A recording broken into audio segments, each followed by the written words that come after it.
तो क्या हाल चाल, सत श्री अकाल। मैं हूं नियॉन मैन एंड गाइस आज तो मेरे पास बहुत ही सारे भयंकर न्यूज है, तो वीडियो को एंड तक जरूर देखना। एंड ऑफ कोर्स आज का first topic is related to Munawar Faruqui and Ayesha Khan. भाई साहब लिटरली ये सिचुएशन और भी बहुत ज्यादा सीरियस होते जा रहा है। And not only Munawar and Ayesha Khan, अब नाजिला जो कि मुनावर की एक्स गर्लफ्रेंड थी वो भी अपना ओपिनियन दे दिए इस सिचुएशन में। मैं सब कुछ आपको बताऊंगा तो ध्यान से सुनना। फर्स्टली एज एक्सपेक्टेड कल का बिग बॉस एपिसोड स्टार्ट हुआ मुनावर फारूकी एंड आयशा खान के कन्फ्रंटेशन से। लास्ट 2 दिन से प्रोमोज ही रिलीज हो रहे थे बट फाइनली फुल कॉन्वर्सेशन हम लोग को सुनने को मिला। अब इनका कॉन्वर्सेशन काफी लंबे टाइम तक चला था बट मैं आप लोग को की पॉइंट्स बता देता हूं एंड ऑल्सो समराइज कर देता हूं। बेसिकली आयशा आते ही मुनावर के अगेंस्ट एलिगेशन लगा दी कि आप 2 टाइमिंग कर रहे थे, दोनों को एक साथ डेट कर रहे थे। बट इस पर मुनावर बोल रहे थे कि 4 मंथ्स पहले ही मैंने ब्रेकअप कर लिया था। तो आयशा उनसे पूछी थी तो यहाँ पर शो पे आप नाजिला के बारे में क्यों बात कर रहे थे, अपने रिलेशनशिप के बारे में इतना क्यों डिस्कस कर रहे थे। तो मुनावर क्लियरली बोल दिया कि मैं प्रिटेंड कर रहा था कि आई एम स्टिल डेटिंग हर, क्योंकि मेरे को बाहर में ऐसा न्यूज नहीं फैलाना था कि हम लोग का ब्रेकअप हो चुका है। बट आयशा बोली कि मेरे को तो खराब लग ही रहा था ना जब भी आप नाजिला को मेंशन कर रहे थे, क्योंकि यहाँ पर तो मैं सोच रही थी कि खाली आप मेरे साथ हो, क्योंकि मेरे को तो आपने बताया था कि आपका ब्रेकअप हो गया है। फिर आयशा मुनावर का जो स्टोरी है वो समराइज हुआ। इससे ये पता चला कि अपेरेंटली मुनावर का 4 महीना पहले ब्रेकअप हो चुका था एंड उसी समय वो आयशा के पास गए थे एंड उनके साथ हैंग आउट किए, उनको आई लव यू वगैरह बोले, प्रपोज किए and they were kind of together. Not fully committed relationship but still they were a thing. But इसी बीच में आयशा को पता चला कि वो स्टिल अपने एक्स गर्लफ्रेंड नाजिला के साथ जाकर बात करते थे एंड नॉर्मल कॉन्वर्सेशन नहीं। आयशा बताए कि मुनावर उनको बोलते थे कि हम लोग चलो वापस आ जाते हैं। तो ये चीज तो पूरी तरीके से गलत है ना, क्योंकि यहाँ पर आयशा को पता ही नहीं है कि वो अपने एक्स से जाकर ये सब बात कर रहे हैं। और फिर ये वाला फोटो जब आयशा फाइनली नाजिला की स्टोरी के ऊपर देखी तब उनको सब कुछ समझ आया। इससे पहले शी हैड नो आइडिया। चलो ये तो था उनका पर्सनल स्टोरी वाला बात, बट क्या आप लोग को पता है कि Munawar Faruqui fake love story create करने का भी कोशिश कर रहे थे। जी हाँ, आयशा रिवील करके बताए कि before going to Bigg Boss 17 Munawar उनसे बात करते थे अबाउट द शो एंड बोलते थे तुम भी मेरे साथ चलो, हम लोग स्टार्टिंग में स्ट्रेंजर्स टाइप बिहेव करेंगे कि हम लोग एक दूसरे को नहीं जानते हैं एंड ग्रेजुअली हम लोग का कुछ लव एंगल स्टार्ट होगा और फिर हम लोग का फायदा होगा। ये काफी शॉकिंग पार्ट था ऑफ द कॉन्वर्सेशन, क्योंकि इसमें बहुत बड़ा चीज रिवील हुआ है यार। बट यार जब ये पूरा 1-on-1 कन्फ्रंटेशन पूरा हो गया एंड वो लोग घर के अंदर गए, मुनावर कुछ हाउसमेट से डिस्कस कर रहे थे अबाउट दिस इशू, तो उन्होंने अपने मिस्टेक को एडमिट भी किया कि वो कहाँ गलत हो गए। वो कहे गलती क्या हुई पता है, जब मैं इसको मिला था मैंने इसको बोला नहीं कि I am not completely over my ex girlfriend, I was like I want to get over it but I messed up. And यार this is pretty true. Mostly ये सब कुछ इसी चीज की वजह से स्टार्ट हुआ है क्योंकि उन्होंने ठीक से क्लैरिफाई नहीं किया था about his ex girlfriend. Now कल वाले एपिसोड में ये सब कुछ हुआ बट ऑलरेडी बिग बॉस की तरफ से प्रोमोज आ गया है जहां पर मुनावर और आयशा के बीच में फिर से कॉन्वर्सेशन हुआ अबाउट दिस टॉपिक एंड वहां पर मुनावर क्लियरली उनसे सॉरी बोल रहे थे, रो रहे थे पूरा इमोशनली। 2 प्रोमोज बाहर आए हैं। फर्स्ट वाले में उन दोनों के बीच में कॉन्वर्सेशन चल रहा था जहां पर आयशा उनको बोलती है if you think your sorry is okay to me, no it's not. जो भी हुआ है एक दिन में मैं नहीं भूल सकती हूँ। जिस पर मुनावर बोलते हैं Ayesha I am really sorry रोते हुए एंड फिर आयशा भी इमोशनली रिस्पॉन्ड करते हुए बोलती है यू हैव नो आइडिया लोग बाहर क्या बोलते हैं क्या करते हैं। फिर सेकंड प्रोमो में उन दोनों के बीच में ये कॉन्वर्सेशन होता है जहां पर आयशा बोलती है आप अगर कुछ सुनते अपने बारे में ऐसा तो आपको सही लगता। जिस पर मुनावर बोलते हैं I am answerable to you Ayesha. फिर वो उनसे पूछती है क्यों किया यार मुनावर, जिस पर वो कहते हैं कि this is wrong and I am really sorry for that. फिर आयशा बोलती है कि मैं आपको कभी माफ नहीं कर सकती for what you have done and वो रोने लगती है। नाउ ये था इन दोनों का side of the story and घर के अंदर जो चल रहा है। बट घर के बाहर नाजिला मुनावर की एक्स गर्लफ्रेंड भी अपना पॉइंट ऑफ व्यू बताई। जी हाँ, वो अपने इंस्टाग्राम में लाइव आई थी टू क्लैरिफाई एवरीथिंग, क्योंकि उनके अगेंस्ट भी बहुत सारे लोग बहुत कुछ एलिगेशंस लगा रहे थे। तो शी फेल्ट कि अब बाहर आकर उनको अपना साइड ऑफ द स्टोरी बताना चाहिए and let me tell you Munawar को वो कंप्लीटली एक्सपोज कर दी। उन्होंने कहा कि मुनावर जो भी अपना जस्टिफिकेशन दे रहे थे बिग बॉस शो में और एपिसोड में that was fake. Then Munawar show में एक जगह बोले थे कि नाजिला को वो आयशा के बारे में बताए थे बट नाजिला उसको भी डिनाई कर दी। वो बोली कि उनको ये सिचुएशन के बारे में ठीक से पता ही नहीं था। एंड द बिगेस्ट चीज जो वो बोली कि खाली आयशा इन्वॉल्व नहीं है, there were other girls involve to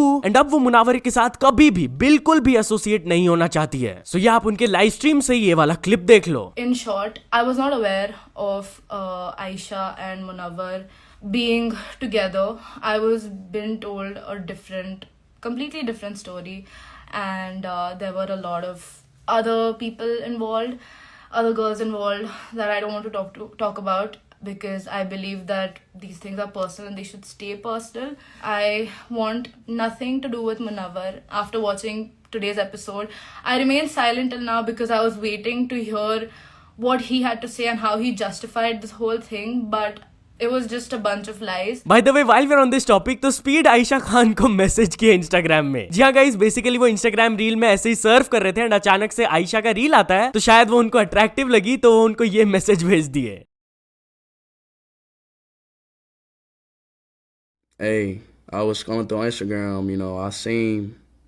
Let me know we can chat anytime, Your name is Ayesha Khan. I think you're from Saudi Arabia, judging by the music.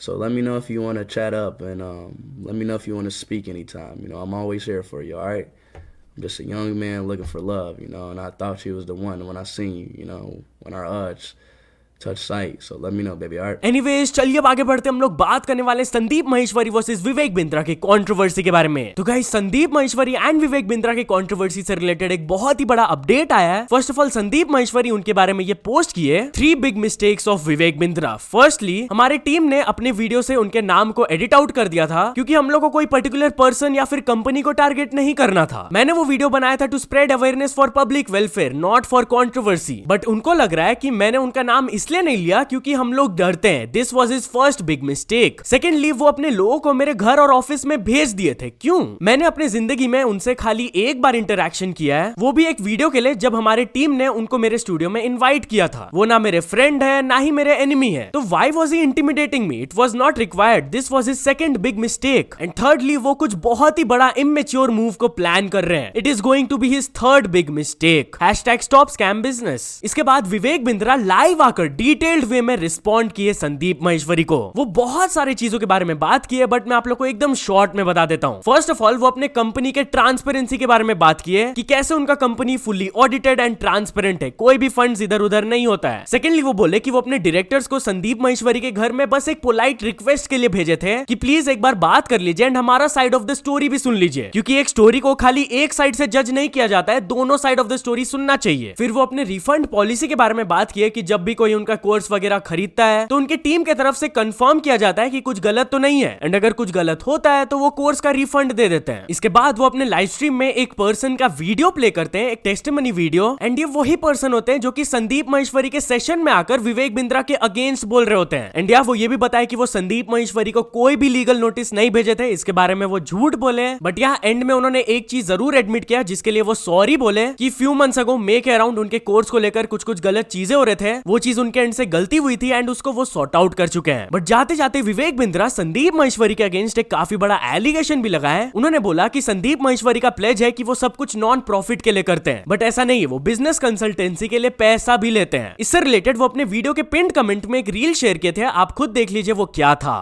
पुराना अखबार कौन रख गया यहाँ पे 20 नवंबर का है? Full page ad by Sandeep Maheshwari, 1-on-1 business coaching for top executives. Sandeep sir तो पेड सेशंस वगैरह नहीं करते, उनकी तो फ्री बिजनेस सीरीज चल रही है यूट्यूब पर। कंफर्म कर लेता हूँ, वेबसाइट तो जेन्युइन है ना? पता चला एलएलए के साथ ही स्कैम हो गया। Trademark search, fraud.com, applicant Sandeep Maheshwari. Genuine add है, वेबसाइट पे जाते हैं। लाखों रुपए का फ्रंट पेज ऐड और वेबसाइट डाउन। अब कैसे पता करें? अच्छा, वेबसाइट चल रही थी तब मेल आया था आपको? हाँ सर, प्लीज मेल भेजो ना मुझे। मेल तो ऑफिशियल है, 1-on-1 session VMS virtual marketing strategy. वाह, लेकिन संदीप सर के बस 2 घंटे। प्राइस देखते हैं। बाप रे, 1-on-1 जूम सेशन का 9 लाख प्लस GST, और संदीप सर को ऑफिस बुलाने का 36 लाख। 1 महीने के सारे सेशन बुक, दिसंबर के भी भर रहे। भाई ये ना अपने लिए नहीं है, किसी बड़े बिजनेसमैन आदमी के लिए है। तो चलिए अब आगे बढ़ते हम लोग बात करने वाले फुकरा इंसान है हमारे प्राइम मिनिस्टर नरेंद्र मोदी के बारे में। तो क्या फुकरा इंसान को हमारे प्राइम मिनिस्टर ने ब्लॉक कर दिया? वेल गाइस, वो अपने लेटेस्ट ब्लॉग में इससे रिलेटेड कुछ दिखाए, आप खुद देख लो। एक्चुअली मैं ये बात तुम्हारे को रिवील करने वाला था। जब मैं नरेंद्र मोदी जी यहाँ लिखता हूँ तो उन्होंने मुझे ब्लॉक कर रखा है। एक सेकंड भाई, ये देखो मेरे में आ ही नहीं रहे भाई मोदी जी। तुम देखो गाइस, यहाँ पर मैं जब सर्च करूँ ना, मेरे को मोदी द फिल्म 2019 आ रहा है और मोदी जी आ नहीं रहे। मैं मलहन रिकॉर्ड से जब जाता हूँ, यहाँ पर सर्च करते देखो मोदी जी आ गए। तो मतलब मैंने ऐसा क्या करा जो मुझे ब्लॉक कर दिया गया है? तुझे ब्लॉक कर दिया। मेरे को लगता है मुझे अपनी आईडी से मैसेज कर देना चाहिए। सर आपने फुकरा प्लीज एक बार मैसेज कर दो उनको कि sir please unblock Fukra Insaan, please sir please unblock me. अब पता नहीं यार वो ब्लॉक क्यों ही करेंगे। I think this is some kind of a glitch. By the way, talking about Fukra Insaan, तो उन्होंने काफी बड़ा अनाउंसमेंट भी किया। वो ट्विटर में ये पोस्टर रिलीज किए जिसमें कि लिखा हुआ है फुकरा इंसान तेलुगु, एंड वो बता दिए कि 22 दिसंबर को वो फुकरा इंसान तेलुगु को लॉन्च करने वाले हैं। Anyways, while we are on this topic, तो बिग बॉस तेलुगु से रिलेटेड एक बहुत ही शॉकिंग न्यूज आया। जहां गाइस रिसेंटली रिलीज का सीजन 7 खत्म हुआ था and Pallavi Prashanth was announce the winner and उनके साथ साथ रनर अप अनाउंस हुए थे अमरदीप। बट उस दिन अमरदीप के साथ बहुत ही खराब सिचुएशन हुआ था। ऐसा एलिगेशंस लग रहा है प्रशांत के फैंस के ऊपर कि उन्होंने अमरदीप के कार के शीशा को फोड़ दिया था, जैसा कि आप ये फोटोज में देख सकते हो। इतना ही नहीं, फिनाले के दिन सारे कंटेस्टेंट्स आते हैं, आप लोगों को पता होगा बिग बॉस में। तो उस दिन x contestants Ashwini and Geetu के भी कार के अगेंस्ट कुछ सिमिलर चीज हुआ था, जिसके वजह से वो पुलिस कंप्लेंट भी फाइल की है। तो चलिए आगे बढ़ते हम लोग बात करने वाले रोहित शर्मा के बारे में। तो रोहित शर्मा के एक फैन ने बहुत ही सैवेज चीज किया। सो गाइस, आप लोगों को पता होगा कि मुंबई इंडियंस रोहित शर्मा को कैप्टेंसी से हटा दिए, उसके बाद उनको काफी ज्यादा हेट मिल रहा है। एंड मुंबई इंडियंस किनका टीम है आप लोगों को ये भी पता होगा, अंबानीज का। तो एक रोहित शर्मा फैन ने क्या किया, उन्होंने ट्वीट किया, hello Jio care, no network in my SIM, जिस पर जियो केयर की तरफ से उनको एक ऑटोमेटेड रिस्पॉन्स मिला, आपको क्या प्रॉब्लम हो रहा है हम लोग को डीएम वगैरह में बताओ, हम लोग सॉल्व कर देंगे। तो इस पर वो रिप्लाई कर दिए, sorry I was searching for Mumbai Indians trophy without Rohit Sharma, it showed no results, hence I thought no network. उन्होंने थोड़ा टॉन्ट कर दिया मुंबई इंडियंस को कि रोहित शर्मा के बिना आप एक भी ट्रॉफी नहीं जीते और ना ही जीत पाओगे। इतना ही नहीं, पॉपुलर यूट्यूबर मेक जोकॉफ भी अपना सपोर्ट दिखाए रोहित शर्मा के लिए। उन्होंने ये ट्वीट किया, इन support of hitman unfollowed something, and जैसा कि आप देख सकते हो वो मुंबई इंडियंस के पेज को अनफॉलो कर दिए। तो चलिए आगे बढ़ते हम लोग बात करने वाले एनिमल मूवी के बारे में। तो एनिमल मूवी के पेज ने एक क्रिटिक को बहुत ही सैवेज तरीके से रिप्लाई दिया। बेसिकली जब ये मूवी रिलीज हुआ था 2 दिसंबर को, एक क्रिटिक सुचारिता उनके अगेंस्ट एक रिव्यू डाली थी कि Animal is quite simply put desperately dull terrible film, जिस पर वो अब 15 दिन बाद बॉक्स ऑफिस कलेक्शंस का फोटो पोस्ट करके दिखाए कि world wide gross collections 817 crore हो गया है। एंड उन्होंने कहा Animal remains invictus at the box office. तो एक यूजर ने उनको कहा टेक क्रिटिसिज्म मैन, जिस पर ऑफिशियल पेज रिस्पॉन्ड करते हुए कहे yes took and giving it back. तो चलिए अब आगे बढ़ते हम लोग बात करने वाले डंकी वर्सेस सलार के एडवांस बुकिंग स्टेटस के बारे में। सो गाइस, 2 दिन बाद डंकी मूवी रिलीज होने वाला है एंड उसके नेक्स्ट डे सलार रिलीज होगा। चलिए इनका नेशनल चेन्स में डे 1 का एडवांस बुकिंग देख लेते हैं। तो डंकी